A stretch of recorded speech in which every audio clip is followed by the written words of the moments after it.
तो कैसे हो मेरे प्यारे स्टूडेंट। आई होप अच्छे ही होंगे। तो आज का बेसिक टॉपिक जो रहेगा हमारा आर्थिक नियोजन या पंचवर्षीय योजना के बारे में। तो आज की स्पेशल क्लास हम लोगों की रहेगी आर्थिक नियोजन के बारे में। एक एक करके जो क्वेश्चन पढ़ते हैं वो हम लोग जानेंगे। तो आज का जो टॉपिक हम लोगों को वो क्या है, आर्थिक नियोजन। आर्थिक नियोजन। तो आज का कॉन्सेप्ट क्या है, आर्थिक नियोजन या पंचवर्षीय योजना। तो शुरुआत करते हैं आर्थिक नियोजन से, इसके बाद योजना आयोग। योजना के बाद पढ़ेंगे क्या भाई, पंचवर्षीय योजना। तो योजना आयोग के बारे में शुरुआत करते हैं आर्थिक नियोजन के बारे में। तो आर्थिक नियोजन अपनाने वाला पहला देश कौन सा है, यूएसएसआर, सोवियत संघ रूस। आर्थिक नियोजन को अपनाने वाला पहला देश कौन सा था, सोवियत संघ रूस। इसने योजना आयोग को 1928 में अपनाया था। कब अपनाया था भाई, 1928। जिसकी सिफारिश या योजना आयोग के जनक जोसेफ स्टालिन को कहा जाता है। जोसेफ स्टालिन को कहा जाता है। तो अगर आपसे पूछा जाए योजना आयोग के जनक आर्थिक नियोजन के जनक किसे कहा जाता है, जोसेफ स्टालिन। और योजना आयोग को अपनाने वाला पहला देश कौन सा है, तो सोवियत संघ रूस। कब अपनाया था, 1934 में। अब बात आती है, हम लोग एक शब्द सुनते हैं सोवियत संघ और रूस।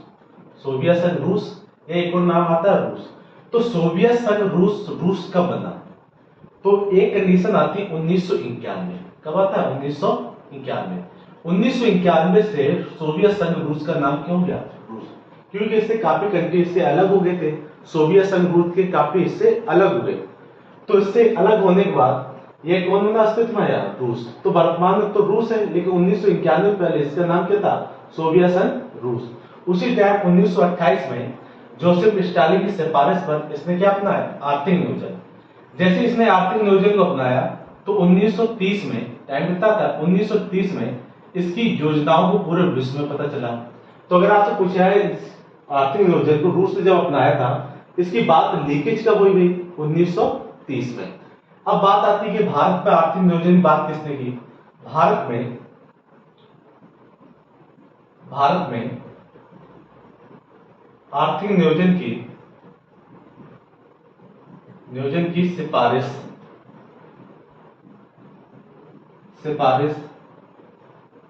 विस्टरिया ने 1934 में की। तो भारत में आर्थिक नियोजन की सबसे पहली बार सिफारिश किसने की थी, एन विस्टरिया ने। और कब की थी, 1934 में। इन्होंने जो आपकी आर्थिक नियोजन की बात की थी, तो इनकी एक पुस्तक आती है प्लैनेट इकोनॉमी ऑफ इंडिया। तो इन्होंने अपनी पुस्तक में ही आर्थिक नियोजन की बात की थी और कहा था कि अमेरिका की तर्ज पर भारत में क्या हो, उद्योग। तो इन्हें ही भारतीय अर्थशास्त्र के जनक कहा जाता है, किसे भी, विस्टरिया को। अगर आपसे पूछा जाए भारतीय अर्थशास्त्र के जनक भी किसे कहा जाता है, विस्टरिया को। और वैसे अर्थशास्त्र के जनक किसे कहा जाता है, एडम स्मिथ को। और अगर आपसे कहा जाए अर्थशास्त्र जो पुस्तक है जो राजनीति पर लिखी गई, उसके लेखक कौन है, तो उसके लेखक है चाणक्य, विष्णुगुप्त या कौटिल्य। अब बात आती है 1934 में, सेम टाइम आता है 1934 में राष्ट्रीय योजना समिति गठन किया गया, जिसके अध्यक्ष पंडित जवाहरलाल नेहरू बनाया गया, JL नेहरू को बनाया गया। तो 1934 में क्या बनी आपकी राष्ट्रीय योजना समिति, जिसके अध्यक्ष कौन थे, पंडित जवाहरलाल नेहरू। और इसी टाइम 1934 में क्या आया, एक प्लान आया, फिक्की प्लान। कौन सा प्लान आया, फिक्की प्लान। तो अगर आपसे पूछा है फिक्की प्लान भी कब आया था, 1934 में। आर्थिक नियोजन की भारत में सबसे पहली बार बात कब हुई, 1934 में। किसने की थी, विस्टरिया ने। और राष्ट्रीय योजना समिति जो बनी, किसके अध्यक्षता में, पंडित जवाहरलाल नेहरू। और कब बनी थी, 1934 में। अगली इसके बाद 10 साल बाद क्या होगा, 1944 में बॉम्बे के 8 उद्योगपतियों ने एक प्लान लाया जिसका नाम था बॉम्बे प्लान। इस प्लान में कितने लोग थे भाई, 8 लोग। इस प्लान में लोग कितने थे, 8 लोग। तो इस प्लान को नाम क्या दिया गया, बॉम्बे प्लान। और बॉम्बे प्लान लाने वाले कितने लोग थे भाई, 8 लोग। ये सारे लोग थे बॉम्बे को जो मार्केट कंट्रोल करने में ये 8 लोग अहम भूमिका निभाते थे।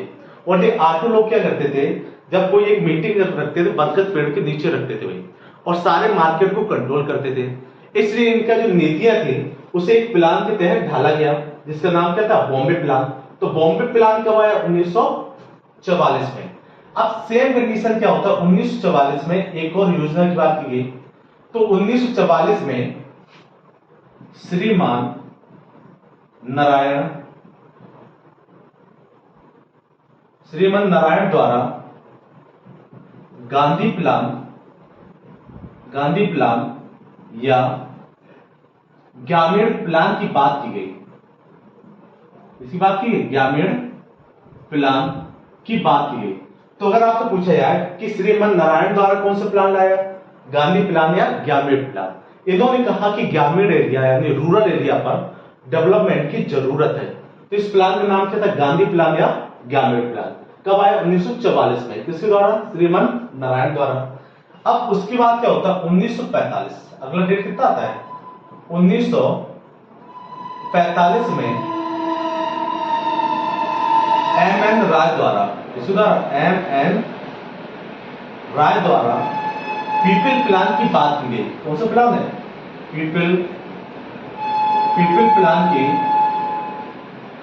बात की गई, यानी सिफारिश कौन से प्लान की बात की गई। तो 1945 में एम.एन. राय ने कहा कि हमें पीपल प्लान लाना चाहिए। कौन सा प्लान लाना चाहिए, पीपल प्लान। अब देखो इधर तक तो पीपल प्लान की बात कर रहे थे। अब इसके बाद क्या हुआ, 1950 में, टाइम कितना आता है, 1950 में जयप्रकाश नारायण द्वारा, इसके द्वारा भाई, जयप्रकाश नारायण द्वारा सर्वोदय योजना की बात की गई। कौन सी योजना भाई, सर्वोदय प्लान की सिफारिश की गई, सर्वोदय प्लान की सिफारिश की गई। अब देखो आपको अगर पूछा है सर्वोदय प्लान कौन लाया, जयप्रकाश नारायण। कब लाया, 1950 में। और सर्वोदय के शाब्दिक अर्थ होता है सभी का उदय। सभी क्या हो गए, उदय। और जो सर्वोदय जो शब्द आपसे पूछा जाए कि जो सर्वोदय शब्द है, ये सबसे पहली बार किसने दिया भाई, गांधी जी ने। किसने दिया था, गांधी जी ने। और सर्वोदय के शाब्दिक अर्थ क्या होता है, सभी का उदय। इधर तक कॉन्सेप्ट क्लियर हुआ। अब देखो बात करते हैं, जब आर्थिक नियोजन की बात करें तो आर्थिक नियोजन को अपनाने वाला पहला देश सोवियत संघ रूस। और सोवियत संघ रूस का बना 1991 के बाद। और सोवियत संघ रूस ने आर्थिक नियोजन अपनाया कभी, 1928 में। इसके जो अगर आपसे पूछे आर्थिक नियोजन की जनक किसे कहा जाता है, फादर ऑफ आर्थिक नियोजन में, तो जोसेफ स्टालिन को। ठीक है, इसकी पूरे विश्व में कब पता चला, 1930 में। भारत में आर्थिक नियोजन को अपनाया गया, अपनाने की बात की गई 1934 में। किसके द्वारा, विश्वेश्वरैया द्वारा। इनकी पुस्तक का नाम क्या है, planet economy of India, planet economy of India. 1934 में एक आयोग बना गई, उस आयोग का नाम था राष्ट्रीय योजना समिति। यह समिति पंडित जवाहरलाल नेहरू की अध्यक्षता में बनाई गई। इसका कंडीशन क्या होता है, 1934 में ही फिक्की प्लान आया, ग्रामीण विकास के लिए एक प्लान लाने की बात की गई। उसका नाम क्या था, फिक्की प्लान। 1944 में बॉम्बे के 8 उद्योगपतियों द्वारा बॉम्बे प्लान लाया गया। बॉम्बे के 8 उद्योगपतियों द्वारा क्या लाया गया, बॉम्बे प्लान। अब बॉम्बे की बात आती है तो बॉम्बे के प्लान के बारे में आपको, बॉम्बे की बात करें जैसे हम लोग क्या बोलते हैं वर्तमान में, मुंबई। तो मुंबई क्या सालसेट द्वीप पर स्थित है भाई। अब बॉम्बे की एक तुम्हारी खासियत बताते हैं कि आप किसी जमाने में बॉम्बे को दहेज स्वरूप दान में किया गया था, और वो टाइम कितना है, 1661 में। तो देखो बॉम्बे जो होता आपका शहर है, पहले पुर्तगालियों के अधीन रहता था। किसके अधीन था भाई, पुर्तगालियों के अधीन। तो पुर्तगाली की एक राजकुमारी होती थी कैथरीन ब्रिगेंजा। कौन होती थी, कैथरीन ब्रिगेंजा। कैथरीन ब्रिगेंजा का जो निकाय हुआ था, सॉरी विवाह हुआ था, वो हुआ था अंग्रेज राजकुमार चार्ल्स से। अंग्रेज राजकुमार चार्ल्स से विवाह हुआ था पुर्तगाली राजकुमार कैथरीन ब्रिगेंजा का 1661 में। इसी विवाह स्वरूप में बॉम्बे को जो दान में किसे दे दिया गया था, पुर्तगालियों ने बॉम्बे शहर किसे दान में, अंग्रेजों को। इसलिए आपने भविष्य में आप जब भी इतिहास पढ़ते हो उसमें कभी आपने ये देखा होगा कि बैटल कभी अंग्रेज और पुर्तगालियों के बीच में हुआ, युद्ध कभी इनके बीच में हुआ हो। मेन रीजन क्या था, 1661 की घटना। दोनों लोग क्या हो गए थे, साड़ू भाई। ठीक है, इधर तक छोड़ो भाई से। 1944 में क्या होगा, श्रीमान नारायण द्वारा गांधी प्लान या ग्रामीण प्लान की बात की गई। इसी बात 1945 में एम एन राय द्वारा पीपल प्लान लाया गया। कौन सा प्लान लाया गया? People plan. और 1950 में जयप्रकाश नारायण द्वारा सर्वोदय प्लान लाया गया। ठीक है, सर्वोदय प्लान। और सर्वोदय का शाब्दिक अर्थ होता है सभी का उदय। और उसी सर्वोदय शब्द देने वाला सबसे पहले व्यक्ति कौन था? गांधी जी। अब एक देखो क्वेश्चन जानते हैं। अब जो आपको समवर्ती, आपको आर्थिक नियोजन की बात करें, आर्थिक नियोजन अगर आपसे पूछा जाए कौन सी सूची का विषय है, तो ये समवर्ती सूची का विषय है। किसका भाई? समवर्ती सूची का विषय है, सूची का विषय है। तो आपको जो आर्थिक नियोजन है वो किसका विषय है? समवर्ती सूची। अब जिससे जो समझ में आ रहा है कि ये सूची है क्या, तो हम लोग जब भी संविधान पढ़ते हैं, संविधान में 12 अनुसूचियां आती है। कितनी अनुसूची आती है? 12 अनुसूची। इन्हीं में से एक अनुसूची आती है 7वीं अनुसूची, जिसमें कहा गया कि संघ व राज्यों की शक्तियों का बंटवारा। इसी 7वीं अनुसूची में 3 सूची आती है। एक का नाम है संघ सूची, दूसरे का नाम है राज्य सूची, और तीसरी का समवर्ती सूची। कितनी सूची है? 3 सूची। तो 12 अनुसूचियों में से एक सूची कौन सी है? 7वीं अनुसूची। इस अनुसूची में 3 क्या आती है? सूची, संघ सूची, राज्य सूची और समवर्ती सूची। अब संघ सूची में विषय कितने हैं भाई? 98 विषय। राज्य सूची में विषय कितने हैं आपके? राज्य सूची में 59 विषय और समवर्ती सूची में 52 विषय। अब देखो जिससे भी दिक्कत हो रही है, आपको याद हो रहा है कि 100 शब्द इसमें विषय है, इसमें 61 विषय है, और इसमें कितने 52। तो आपको क्लियर होगा। तो बेटा जी आपको दो जो कंफ्यूजन हो रहे हैं ना, ये जीएसटी आने के बाद क्या हो गए? समाप्त हो गए। 1 जुलाई 2017 को जीएसटी कब आई थी? 1 जुलाई 2017 को। उसी टाइम से इसमें 2 विषय कम हो गए और इसमें भी आपको 2 विषय कम हो गए। तो वर्तमान में आपको सब्जेक्ट है। ठीक है, इसी में से एक समवर्ती सूची में एक विषय आता क्या आपको? आर्थिक नियोजन। तो आर्थिक नियोजन आपको आता है विषय, और समवर्ती सूची में दिए गए विषयों पर कानून क्या बनाती? संघ और राज्य। अगर कानून का विषय समान हुआ, इक्वल हुआ, तो केंद्र का कानून मान होगा। क्यों? केंद्र क्या होता है? पिताजी में। इधर तो क्लियर हुआ। अगर देखो इसमें अगर मान लो कि कोई भी विषय हम जैसे मान लो शिक्षा का विषय किसका है? समवर्ती सूची का। शिक्षा पर कोई भी कानून राज्य बना रहा है, और उसी टाइम पर क्या होगा? संघ भी बना रहा है, केंद्र आपका। तो इसमें संघ कानून मान होगा और राज्य कानून निगलेक्ट कर दिया जाएगा। लेकिन अगर विषय अलग अलग हुए दोनों का, तो उस टाइम दोनों कानून क्या हो जाएंगे? मान। जैसे आपने संघ सूची के विषय सुने होंगे, रेल हुआ, वायु परिवहन हुआ, ये संघ सूची का। राज्य सूची विषय क्या क्या आ जाते हैं आपके? पुलिस हुआ, सिंचाई हुआ, कृषि हुआ, जेल हुआ, ये राज्य सूची के विषय। समवर्ती सूची के विषय क्या क्या आ जाते हैं? जैसे आपने सुना होगा शिक्षा हुआ, वन हुआ, ठीक है, नाप तोल की इकाइयां हुई, ये समवर्ती सूची का विषय है। ठीक है, इससे याद रखना भी। तो अगर आपसे पूछे आर्थिक नियोजन कौन सी सूची का विषय है? समवर्ती सूची। इतना तक कॉन्सेप्ट क्लियर हुआ भाई? चलो इसके आगे चलते हैं भाई। ठीक है, समवर्ती सूची किसका विषय है? सॉरी, आर्थिक नियोजन किसका विषय है? समवर्ती सूची का। और अनुसूचियों की संख्या कितनी है? तो अगर आपसे अनुसूची की बात करें, तो अनुसूचियों की संख्या, जो आपकी अनुसूची आती है उनकी संख्या 12 है। जैसे आपने सुना होगा पहली अनुसूची में है भारत के राज्य व केंद्र शासित प्रदेशों की चर्चा। दूसरी में क्या है? संविधान में दिए गए विभिन्न पदाधिकारियों को वेतन और भत्ते। तीसरे में क्या आता है? शपथ, संविधान में दिए गए विभिन्न पदाधिकारियों की शपथ। चौथे में क्या आता है? चौथे में आता है राज्यसभा की सीटों का आवंटन। पांचवें में क्या आता है आपको? पांचवें में आता है आपको एसटी व एससी के जनजातियों के क्षेत्रों का आवंटन, क्षेत्रों के बारे में और प्रशासन के बारे में। छठवें क्या आता है? छठवें अनुसूची में आता है असम, मेघालय, त्रिपुरा, मिजोरम की जनजातियों के प्रशासन के बारे में। सातवें में क्या आता है? केंद्र व राज्यों की शक्तियों का बंटवारा। आठवें में क्या आता है? आठवें में आता है आपको भाषाएं, जो अपने संविधान में 22 भाषा दिए हैं, पहले थी 14 भाषाएं। नौवीं में क्या आता है? भूमि सुधार या जमींदारी उन्मूलन। 10वें में क्या आता है? दल बदल। 10वें में क्या अनुसूची में क्या आता है? दल बदल। 11वीं अनुसूची में आता है ग्राम पंचायतों को उदय, और 12वीं अनुसूची में आपको आता है क्या भाई? नगर पंचायतों का उदय। तो ये आपकी अनुसूचियां थी 12 टोटल। अब हेडिंग जो हमारा टॉपिक रहेगा अगला, वो कह रहे हैं भाई योजना आयोग। अगला क्या है भाई? योजना। अगला टॉपिक हमारा क्या है? योजना आयोग। योजना आयोग। ठीक है। तो अगला टॉपिक हमारा है योजना आयोग। तो देखो भारत में जो योजना आयोग है इसकी सिफारिश की थी, अगर आपसे पूछा है भारत में योजना आयोग की सिफारिश किसने की, तो इसकी सिफारिश की थी केसी न्योगी ने, केसी न्योगी ने। तो भारत में योजना आयोग की सिफारिश किसने की, केसी न्योगी ने, और केसी न्योगी ने की थी भारत में योजना आयोग होना चाहिए। अब बात करते हैं कि भारत में जो आपकी योजना आयोग थी या भारत में योजना आयोग थी इसकी स्थापना रूस मॉडल पर, किसका भाई, रूस मॉडल, रूस नहीं बोल सकते हैं, सोवियत संघ रूस मॉडल पर आधारित था। भारत में जो योजना आयोग आई वो कौन से मॉडल पर आधारित था, सोवियत संघ रूस मॉडल पर आधारित था। इसकी आपकी योजना आयोग की स्थापना 15 मार्च 1950 को की गई, 15 मार्च 1950 को की गई। तो अगर आपसे पूछा है योजना आयोग जो थी भारत में वो कौन से देश के मॉडल पर थी, सोवियत संघ रूस, इसकी स्थापना कब हुई, 15 मार्च 1950 को, 15 मार्च 1950 को।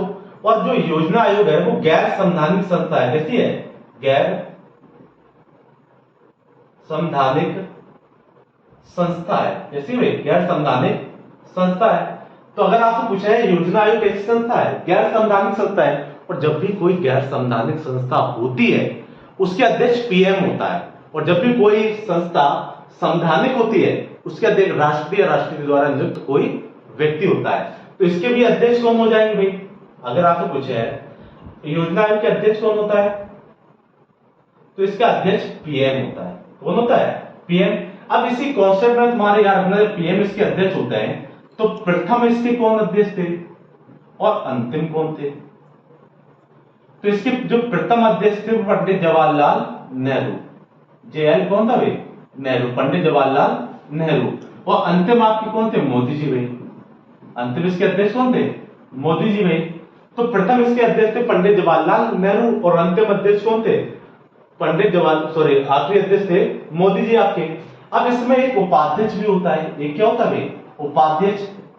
तो अगर आपसे पूछा है इसके प्रथम उपाध्यक्ष और अंतिम उपाध्यक्ष, तो योजना आयोग की अगर आपसे पूछा है प्रथम उपाध्यक्ष, ठीक है, और अंतिम उपाध्यक्ष, तो उपाध्यक्ष की बात करें तो प्रथम उपाध्यक्ष और कौन सा होगा, अंतिम उपाध्यक्ष।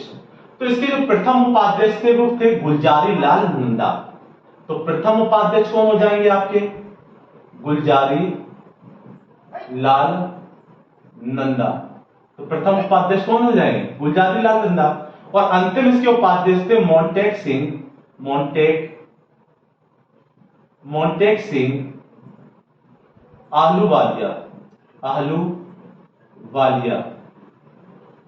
तो इसके अंतिम उपाध्यक्ष कौन थे, मोंटेक सिंह आहलूवालिया, और पहले उपाध्यक्ष कौन थे, गुलजारी लाल नंदा।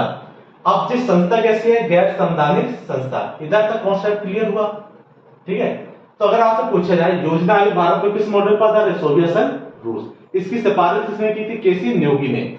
ये कैसी संस्था है, गैर संवैधानिक संस्था।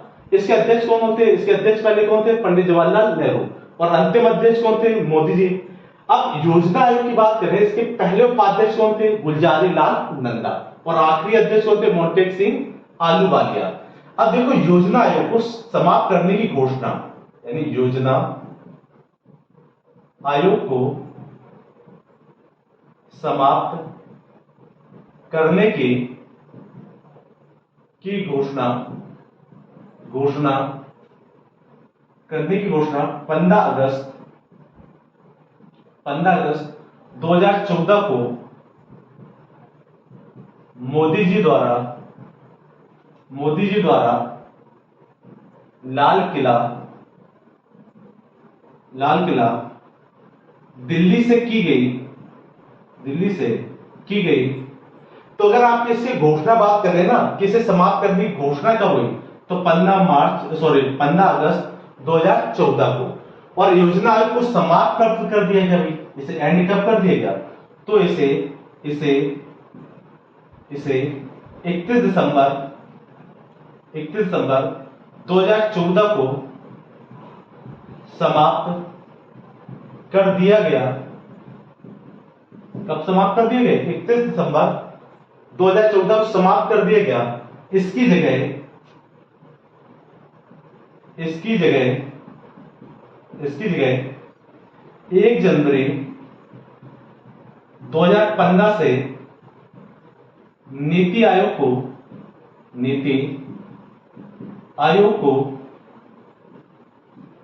को लागू कर दिया गया। इसके लिए क्या है भाई, नीति आयोग को लागू कर दिया गया। अगर आपसे पूछे टोटल योजना कितनी चली थी भाई, तो टोटल 12 योजना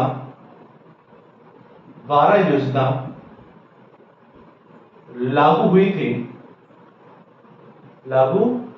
थी। जो 12वीं पंचवर्षीय योजना था, इसके टाइम पीरियड था आपको 2012 से 17 तक, लेकिन इससे पहले इसे समाप्त कर दिया गया था 31 दिसंबर 2014 को। ठीक है, तो इधर याद रखना भाई, अगर आपसे पूछा है योजना आयोग जो है उसकी सिफारिश किसने की थी, केसी ने होगी। अध्यक्ष कौन होता है, पीएम। अपने भारत में योजना आयोग थी, इसकी स्थापना कब की, 15 मार्च 1950 को। किसके देश के मॉडल अपनाया गया था, सोवियत संघ रूस का। ये एक कैसी संस्था है, अगर आपसे पूछा है योजना आयोग कैसी संस्था है, तो हमारी गैर संवैधानिक कैसी संस्था है, गैर संवैधानिक। जब गैर संवैधानिक संस्था है तो इसके अध्यक्ष कौन होगा, पीएम। अध्यक्ष कौन होगा, पीएम। तो इसके पहले अध्यक्ष कौन थे, पंडित जवाहरलाल नेहरू। और इसके आखिरी अध्यक्ष कौन थे, मोदी जी आपके।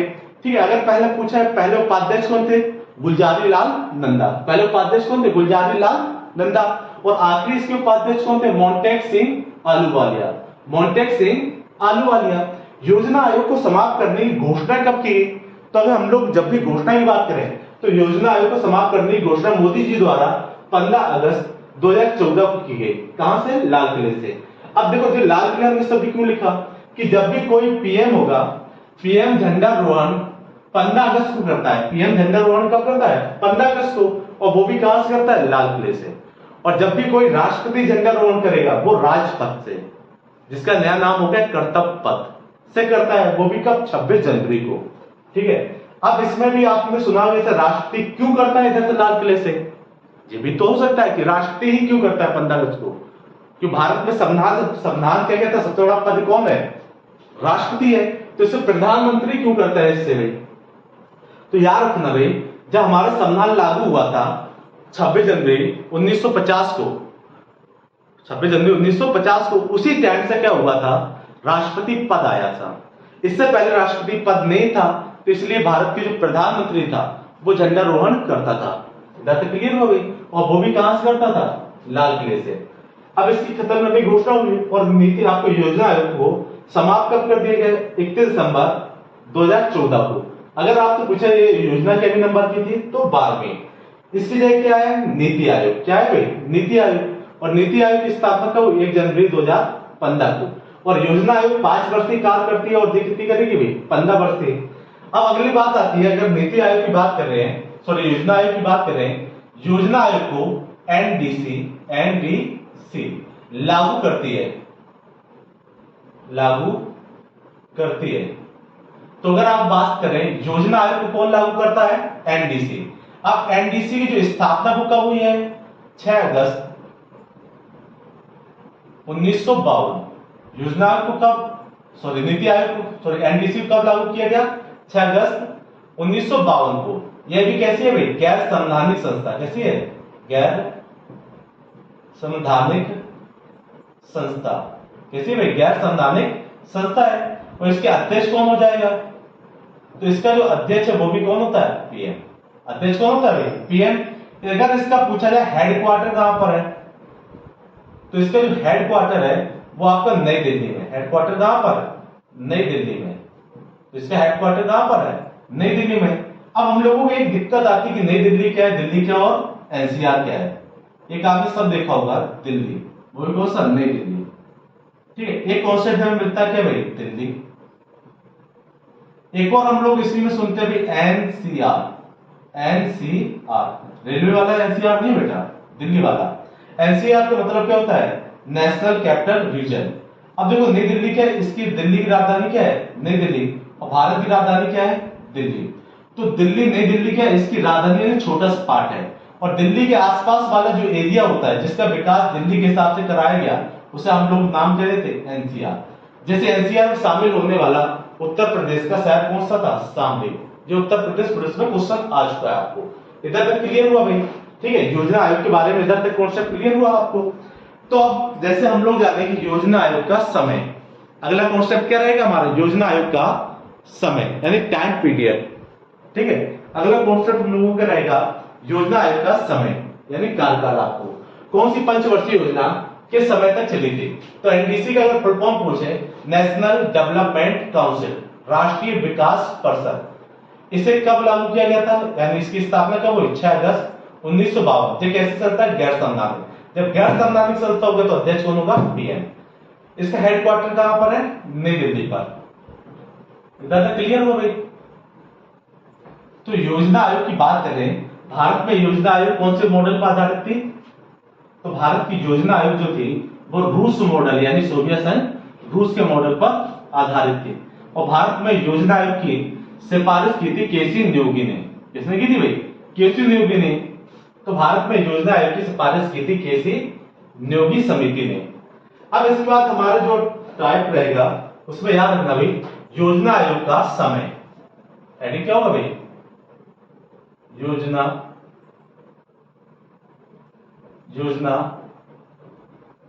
आयोग का समय। ठीक है, कौन सी पंचवर्षीय योजना किस समय तक चली?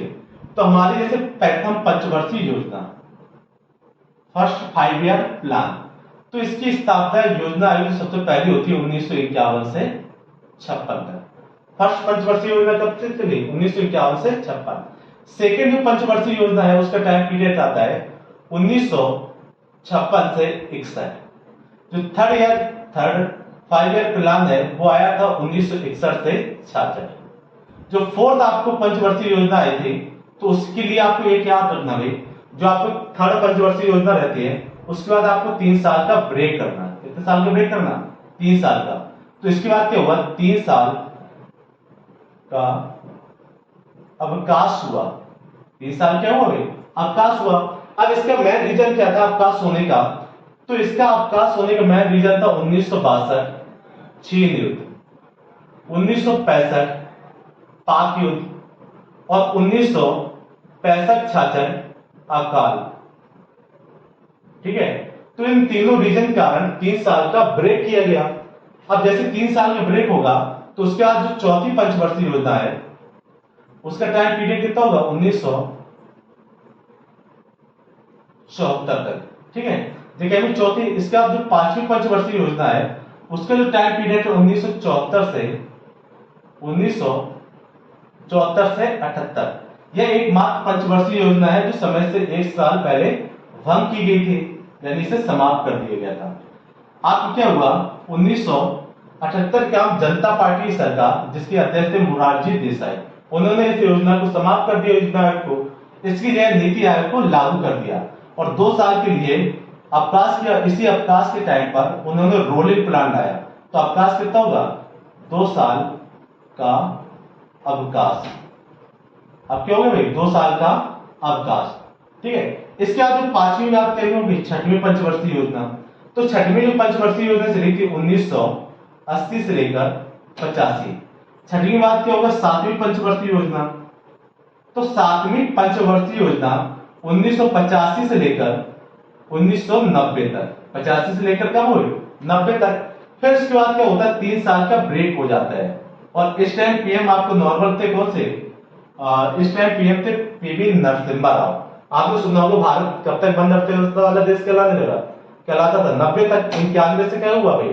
खुली अर्थव्यवस्था वाला देश। एलपीजी जो योजना आई थी ना, इसी टाइम आते हैं पीवी नरसिम्हा राव। तो इस बार क्या हुआ? 2 साल का अवकाश। कितना होता है? 2 साल का अवकाश। उसके बाद आपकी क्या होती है? 8वीं पंचवर्षीय योजना। इसका जो टाइम पीरियड है 1992 से लेकर 97 तक। इसके बाद आपकी 9वीं पंचवर्षीय योजना 1997 से लेकर 2002 तक। अगली कौन सी होगी? 10वीं पंचवर्षीय योजना 2002 से लेकर 2007। 11वीं आपकी जो पंचवर्षीय योजना थी वो कब आती? 2007 से 2012 तक। 2007 से 2012। और 12वीं जो पंचवर्षीय योजना रहेगी 2012 से लेकर 2017। लेकिन इसी योजना को समाप्त करके, इसी योजना को समाप्त कब कर दिया गया भाई? 31 दिसंबर 2014 को। और इसकी जगह क्या आ गई आपकी? नीति आयोग। इसकी जगह क्या आ जाती है? नीति आयोग। नीति आयोग आई थी कब? 1 जनवरी 2015 को। किसकी जगह है? योजना आयोग। तो हम देखो टाइम पीरियड कैसे याद रखेंगे, हरदम आपको कुछ याद नहीं करना। टाइम पीरियड बहुत आपको कॉन्सेप्ट क्या भाई क्लियर कर देंगे। इसमें आपको 1951 ओनली याद रखना भाई। क्या याद रखना? 1951। और आखिरी क्या रखना? 2017 जो वाली डेट आपको। तो जब भी कोई स्टार्ट करना डेट के लिए क्या होता है, जब यह पंचवर्षीय योजना चालू कब हुई? 1951 में। क्या हुई? 1951 में। और याद करने के सबसे बढ़िया कॉन्सेप्ट क्या है? आप 33 22 22 एक डाटा याद रख लो। 33 22 22 ये डाटा अगर आपने एक नंबर कोड याद रख लो, कोड में क्या होगा? आपको डाटा याद करने की एक सहूलियत हो जाएगी। यानी क्या भाई कॉन्सेप्ट हमें बहुत अच्छा होगा। कैसे होगा? 33 22 का फॉर्मूला बताते हैं। 3 आपको पंचवर्षीय योजना चलाना भाई, गैप भी कितने साल करोगे? 3 साल का। फिर उसके बाद 2 पंचवर्षीय योजना चलाना भाई, गैप कितना करोगे? 2 साल का। अगला क्या है? 22 है। 22 से मतलब क्या? 2 पंचवर्षीय योजना चलाना, गैप कितने करना? 2 साल का। गैप कितने करना? 2 साल का। उसके बाद निरंतर 5-5 वर्ष की योजना चलाते रहना। तो याद हमारा कॉन्सेप्ट क्या है? 33 22 यानी 3 चलाना, 30 साल का ब्रेक करना, 2 चलाना, 2 साल का ब्रेक करना, फिर 2 चलाना पंचवर्षीय योजना, कितने साल का ब्रेक करना? 2 साल का। लेकिन हमारे दिमाग में एक और आ रहा है दिक्कत कि ये तो 40 साल चली थी, फिर कैसे याद रखेंगे? तो उसके लिए कॉन्सेप्ट याद रखना, जैसे हमारे हाथ में क्या होती है? 5 उंगलियां हैं। तो पहली पंचवर्षीय योजना, दूसरी पंचवर्षीय योजना और तीसरी, इन तीनों में 3 आपको दिखाई दे रहा कॉन्सेप्ट? तीन ही तो दिखाई दे रहे, 1 2 3। तो जब ये 3 दिखाई दे रहा तो हमें गैप कितने करना? 3 का। गैप कितने करना? 3 का। जैसे फिर ये 3 चल जाएगी, उसके बाद कौन सी चलेगी? 4 और 5। जैसे इसमें आपको दिखाई दे रहा 3 सभी कॉमन है, लेकिन इसमें एक कम है। अंगूठे में क्या है? एक कम।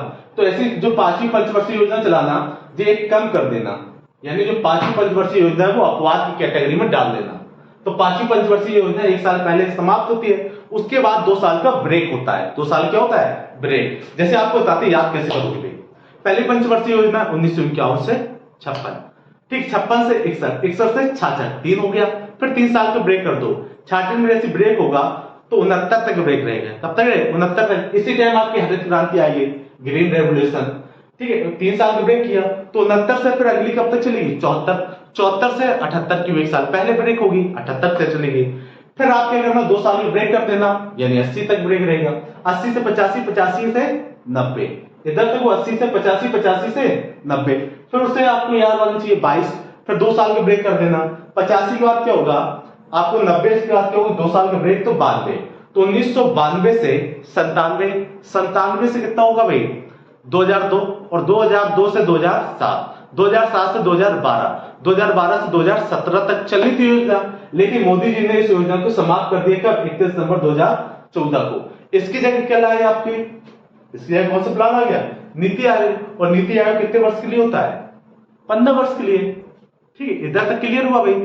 इधर तक सारा डाटा क्लियर हुआ कि नहीं हुआ? अब जैसे कुछ हमारा कॉन्सेप्ट होता है कि योजना आयोग कौन से मॉडल पर थे। इसमें देखो आपको क्या बात की गई थी? कृषि की, इसमें आपको उद्योगों की, आत्मनिर्भरता की। तो ऐसी सारी चीज आपको बताएंगे भाई।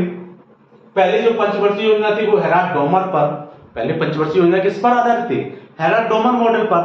दूसरी जो पंचवर्षीय योजना थी प्रशांत चंद्र महालनोबिस, जिसे हम लोग पढ़ते हैं पीसी महालनोबिस, यानी प्रशांत चंद्र महालनोबिस मॉडल पर आधारित थी। तीसरी जो आपकी पंचवर्षीय योजना थी जो आपको आधारित थी किस पर भाई? जो आपकी जॉन सैंडी और सुखमेश चक्रवर्ती, जॉन सैंडी और सुखमेश चक्रवर्ती मॉडल पर आधारित थी। इसके बाद जो चौथी पंचवर्षीय योजना थी ना, चौथी पंचवर्षीय योजना थी आपकी कौन से? अशोक रुद्र मेनन और आपकी क्या? गॉडगिल मॉडल, अशोक रुद्र मेनन और गॉडगिल मॉडल पर।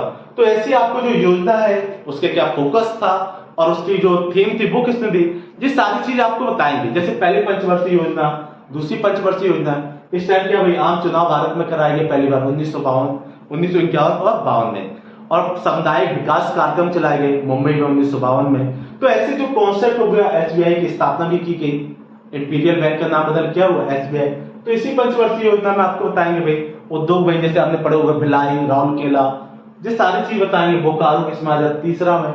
तो ये सारी अगली क्या होगी, अगली योजना हमारा जो रहेगा पंचवर्षीय योजना। अगला जो वीडियो रहेगा वो क्या होगा, पंचवर्षीय योजना। अभी आज हमने क्या क्या पढ़ा भाई, आज हमने पढ़ा आर्थिक नियोजन और योजना आयोग। आज हमने क्या पढ़ा, योजना आयोग और आर्थिक नियोजन। लेकिन जो अगली क्लास होगी वो हमारी क्या होगी भाई, योजना आयोग के बारे में, सॉरी पंचवर्षीय योजना के बारे में। किसके बारे में होगा, पंचवर्षीय योजना के बारे में।